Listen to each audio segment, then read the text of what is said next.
area equals length times width. Then to find either the width or the length, you're going to divide. So the width would equal area divided by the length, or vice versa. So we're going to take this and we're going to do long division. So 7x minus 7 into 49x squared minus 35x minus 14. So what goes in to 49x squared divided by 7x? Or 7x times what equals 49x squared?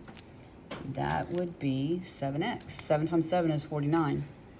So 7x, so we're going to multiply. 7x times 7x is 49x squared. 7x times negative 7 is negative 49x. And then just like the long division, we're going to subtract or do the opposite. So we're going to minus and plus. And so that goes away. 49 minus 35 is 14x. And then bring the negative 14 down. And then again, we're going to divide. So 14x divided by 7x is 2. So plus 2. So 2 times 7x is 14x. 2 times negative 7 is negative 14. And again, if you change the signs, minus then plus, you should get a remainder of 0. So my answer is 7x plus 2. And to check your answer, you can put this in y1 and put your answer in y2, and it should intersect at the x-axis.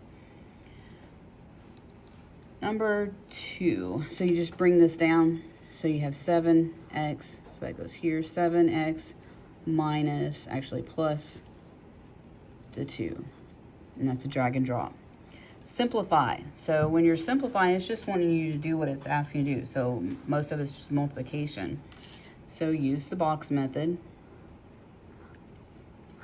So 3x minus 6 squared. So when you square something, you multiply it times itself. So for those of you who know the full method, you can use the full method also.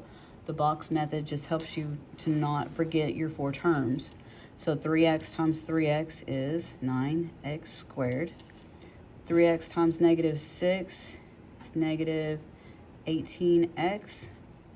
3x times negative 6, negative 18x. And negative 6 times negative 6 is positive 36. So 9x squared, and you combine diagonally. And diagonally, they should be like terms. If they're not, you did something wrong. So negative 18 and negative 18 add together to give you negative 36x plus 36. So again, to check it, you can put this in y1, this in y2, and your y values should match in your table. Factor out the greatest common factor. So to factor out the greatest common factor, you're looking for the largest number that can go into both 54 and 63. And I got a volunteer of a calculator. So if you want to not guess and check, you can go to y equals and put in 54 divided by x, and disregarding the fact it's a negative, 63 divided by x. And then your table, starting at 1, will give you all the factors. So you're looking for 2 whole numbers. Of course, 1 goes into everything.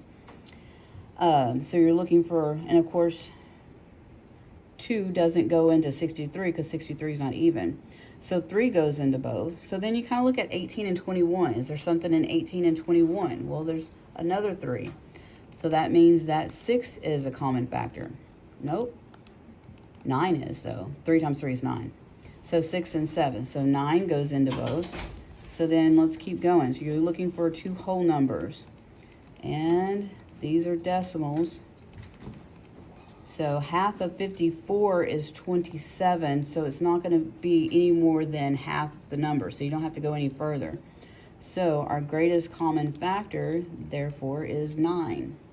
So you put the 9 and then the most k's, or actually the least amount of k's you have. You have 4 here and 5 here. So the most you can take out is k to the 4th. And the cool thing about using the calculator to find it, you have what you need to multiply. So 9 times 6 is 54. So that's going to be 6. And so if we multiply, like we did here, we're going to get back to here. So it's just like taking something out. So if we take 4 k's out, we don't have any k's left. Minus 7. 7 times 9 is 63. And we took out 4, so we have 1 left. So again, you can put that in y1, this in y2, and your tables should match because it's the same. So number 4 is like number 2, except for we're still going to multiply. We're going to use the box method, and students who choose not to FOIL or use the box method tend to get these incorrect. Doesn't matter which one you put on the top and which one you put on the side. And I like to include the signs with the number so you don't forget. So negative times negative is a positive. So 5x times x is 5x squared. Negative 5 times negative 5x is again a positive 25x. And 5 times negative x is negative 5x. And 5 times negative 5 is negative 25. So my first term and my last term does not change. My middle term comes from combining diagonally. So 25x minus 5x is 20x. Greatest common factor. So that's basically what we did on this problem, except there's no letters. So 84 and 80. So we know 2 goes in there. So again, if we want to be lazy, which I do, I'm going to do 84x and 80x. And then I'm going to look for, and again, half of 80 is 40. So you're not going to go anywhere past that. So obviously 2's in there. Is 4. So can y'all tell if 4 works? Yeah. Okay, so 4 works because 21 and 20 are both whole numbers. And do y'all see anything else? No. I don't either. So I'm gonna go back to 4. And 21, and why is that? What's 21 made of?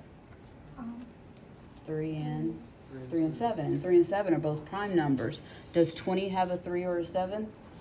No, 20 is 4 and 5. So that's why 4 is your greatest common factor. So the greatest common factor is just a single number. You don't have to factor anything else. Simplify. B times b is just b squared. Because if it doesn't have an exponent, the exponent is 1. And 1 plus 1 is 2. And then last is so after you factor, that's what it looks like when it's factored. So you're going the opposite direction. We're going to multiply. So 2 times negative 5 is negative 10. X to the what? 1 plus 2 is? 3. X to the third. And then, so you're just distributing.